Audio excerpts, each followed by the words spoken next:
আল্লাহর ভয় রাখা। কেউ না দেখলেও দেখেন আমার আল্লাহ, কেউ না দেখলেও দেখেন আমার আল্লাহ। এই চিন্তাটা অন্তরের ভিতরে সব সময় রাখা, এটা হলো রোজার রূহ, এটা হলো রোজার রূহ।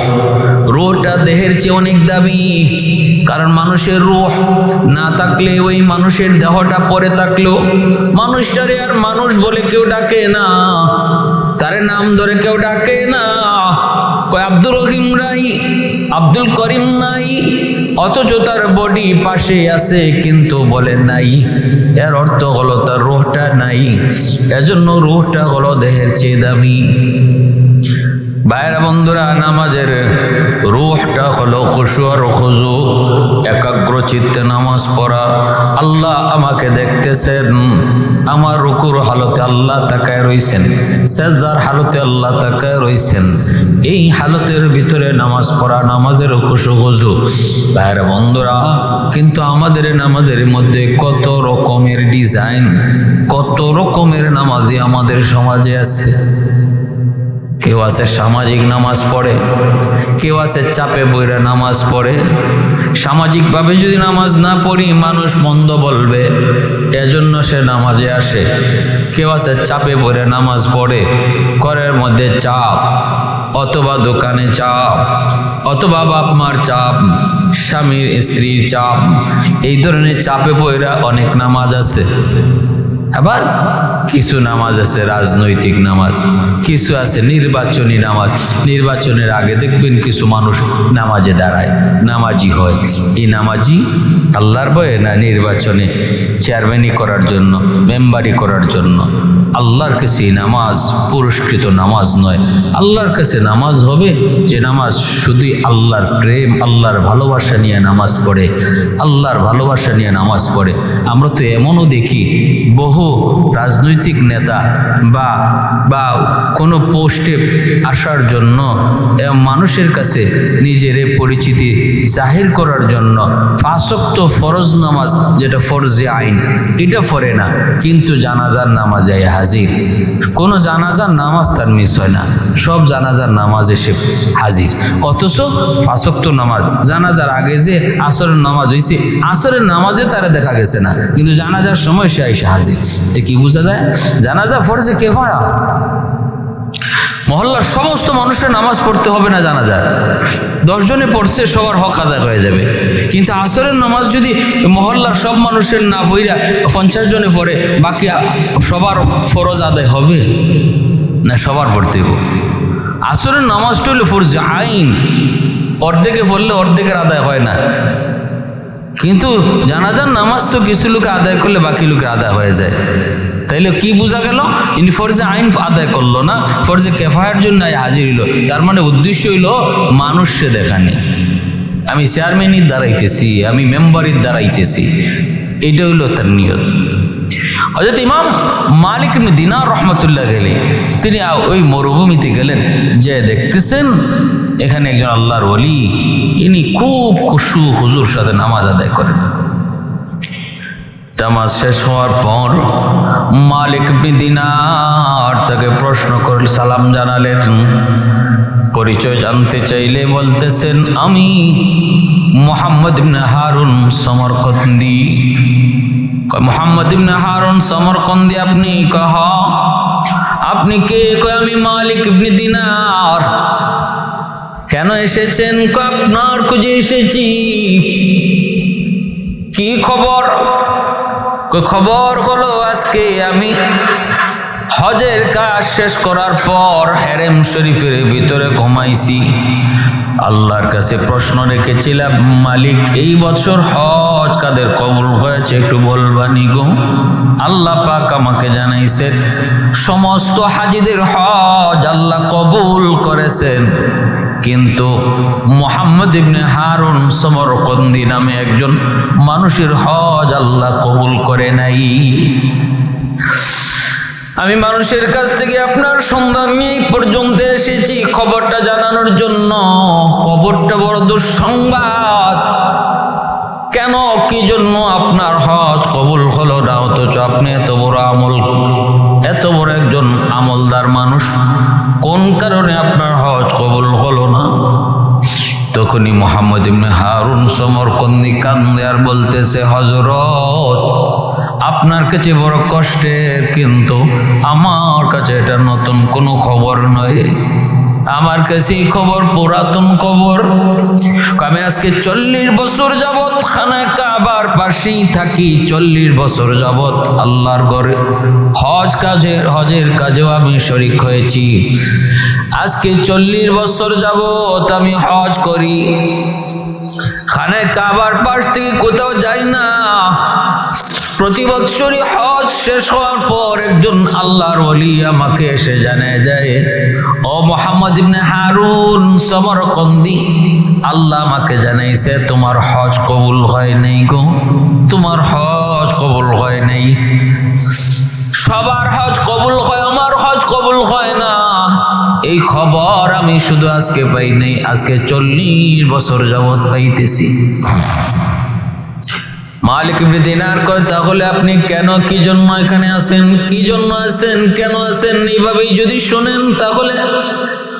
তখনই মুহাম্মদ ইবনে হারুন সমরকন্দি ডাক দিয়ে কয়, ও আল্লাহর ওলি, আপনি তাহলে আমাকে একটু বলেন গো, যদি আমার আল্লাহ আমাকে মাফ নাও করে তাহলে আমি আর কার কাছে যাই মাফ চাইব? আমার কি আর কোনো মালিক আছে, আর কোনো খালিক আছে, আর কোনো মাবুদ রয়েছে?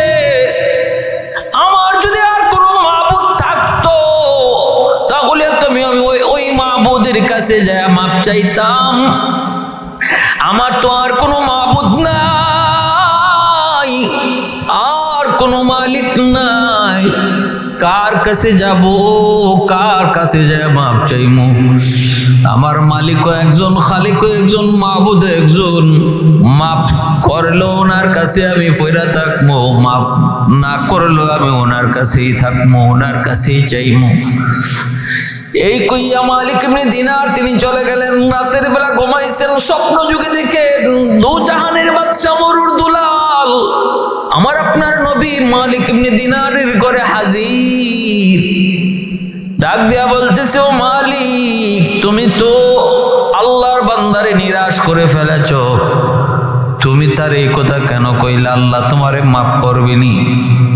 তার কারণটা জিগাইছনি? কেন তার হজ কবুল হয় না, কারণটা তারে জিগাইছনি?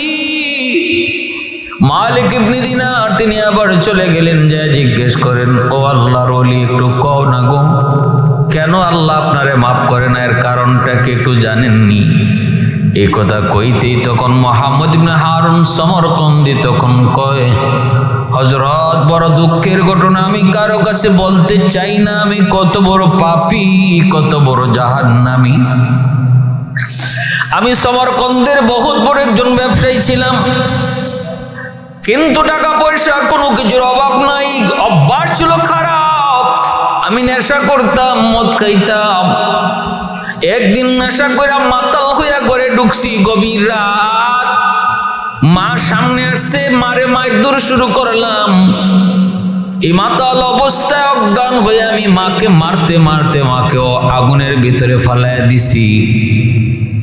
আমার মা আগুনের ভিতরে ফালাইয়া দিছি পর আমার বিবি আমারে আইসা ধরতে চায়, বিবিরও ধাক্কা দিয়ে ফালাইয়া দিছি। আমি কিন্তু তখন আমার হুঁশ নাই, বেহুশ ছিলাম, মাতাল ছিলাম। আমার বিবি আমারে কোনো রকম দইরা একটা ঘরের মধ্যে আটকে তালা দিয়ে দিছে। সকালবেলা যখন আমার স্বাভাবিক হুঁশ ফিরছে, আমি যখন বের হতে চাইলাম গো, তখন আমার বিবি দরজার বাহির থেকে ডাক দিয়ে কয়, তোমার মতো নাফরমানের সাথে আমি আর সংসার করবো না, কারণ গত রাতে মাতাল অবস্থায় তুমি তোমার মাকে আগুনে পুড়ায় মারছো। আমি হাউমাউ করে চিৎকার শুরু করে দিলাম, কই দরজা খুল, কাউকে তুমি দরজা খুলো। দরজা খুলে আমি বের হয়ে দৌড় দিয়ে আগুনের চুলার কাছে গেলাম, যেদিকে আমার মা আগুনে পুড়ে কয়লা টুকরা হয়ে গেছে। আমি হাউমাউ করে কাঁদি, আমার স্ত্রী আমাকে ফেলে বাপের বাড়ি চলে গেছে, এলাকার মানুষজন আমাকে এলাকা থেকে বের করে দিয়েছে। আমি আমার সমস্ত সহায় সম্পদ মানুষের মাঝে দান করে দিয়েছি। আর যে হাত দিয়ে আমাকে ধাক্কা দিয়ে আগুনে ফেলাইছিলাম এই হাতটা আমি দা দিয়া কেটে ফেলেছি। আল্লাহর ওলি তাকায় দেখেন, এই যে দেখেন আমার একটা হাত নাই। মালিক ইবনে দিনার এই কথাগুলি শুনতেছে আর কাঁদতেছেন, চোখ দিয়ে পানি ঝরে। মুহাম্মদ ইবনে হারুন সমরকন্দি নিয়েও কান্দে। আজও আমি আল্লাহর কুদরতি কদমে পড়ে কান্দি, আল্লাহ নিয়ে আমার গুনাহ মাফ করব, আল্লাহ নিয়ে আমার গুনাহ মাফ করব। মুহাম্মদ ইবনে হারুন সমরকন্দি এভাবে কান্দি কথা শোনার পর মালিক ইবনে দিনার হতাশ হয়ে গেলেন, এত বড় অন্যায় তুমি করছো, কেমনে আল্লাহ তোমারে মাফ করব। পরের দিন মায়ার নবী দয়ার নবী স্বপ্ন যুগে মালিক ইবনে দিনারকে বলতেছে, ও মালিক, আল্লাহ তো তোমাকে কাউকে নিরাশ করার জন্য পাঠায় নাই। আল্লাহ তো বলেছে, কুল ইয়া ইবাদিয়াল্লাযীনা আসরাফু আলা আনফুসিহিম লা তাকনাতু মির রাহমাতিল্লাহ। বান্দা তোমার গুনাহ যত বেশি হোক, আমি আল্লাহর রহমত থেকে নিরাশ হইও না। তুমি কেন তারে নিরাশ করেছো? যাও যে আল্লাহর বান্দারে জানায় দাও, সে যে ওই কথাটা কইছে, মালিক যদি আমারে মাফ না করে আমি আর কার কাছে যাবো? আমার তো মালিক, আমার তো খালিক, আমার তো মাবুদ একজন, আমি তো তার কাছেই চাইমো, তার কাছেই মাপ নিমো, তার কাছে পড়ে থাকবো। যদিও 40 বছর যাবৎ শুনতেছি আমি মাপ পাই না, কিন্তু বলেন আমি আর কার কাছে যাই কইমু আমারে মাফ করে? এই কথাটার ওসিলা ধরে আল্লাহ তারে মাফ করে দিয়েছে। রে মালিক, তারে জানায় দাও। মালিক ইবনে দিনার তখন আল্লাহর ওলি মুহাম্মদ ইবনে হারুন সমরকন্দিকে এই কথা জানাইছে। এজন্য বলে, যুবক, হজে যাওয়ার নিয়ত করেছো, মানুষের পাওনা দাওনা পরিশোধ করে যাও, মানুষের হক লয়ে হজে যাও না। বিশেষ করে বাপ মার সাথে যদি তুমি খারাপ আচরণ করে থাকো, অবশ্যই তাদের কাছ থেকে মাপ চেয়ে নাও। মা বাবারে খুশি কইরা তুমি যাও, বাপ মারে খুশি কইরা জান্নাতে হজের উদ্দেশ্যে রানা দাও, তাহলে হজ আল্লাহ কবুল করবে। আর যদি হজ কবুল হয়ে যায়, আল হাজ্জুল মাবরুর লাইসা লাহুল জাযা ইল্লাল জান্নাহ। হজ যার কবুল হয়েছে, সে ভূমিষ্ঠ সন্তান যেমন নিষ্পাপ হয়ে দুনিয়াতে আসে গো, এভাবে যেন সে নিষ্পাপ হয়ে বাংলার জমিনে তার দেশে ফেরত আসলো। এজন্য হজ্জে মাবরুর যেন নসিব হয়, এর জন্য যাওয়ার আগেই মানুষের পাওনা দাওনা পরিশোধ করো, মানুষের হক পরিশোধ করো। বিশেষ করে বাপ মার মনে কষ্ট দিয়া থাকলে অবশ্যই মাপ চেয়ে নাও। কারো কোনো পাওনা দাওনা থাকলে পরিশোধ করে আল্লাহর ঘরের উদ্দেশ্যে রওনা দাও।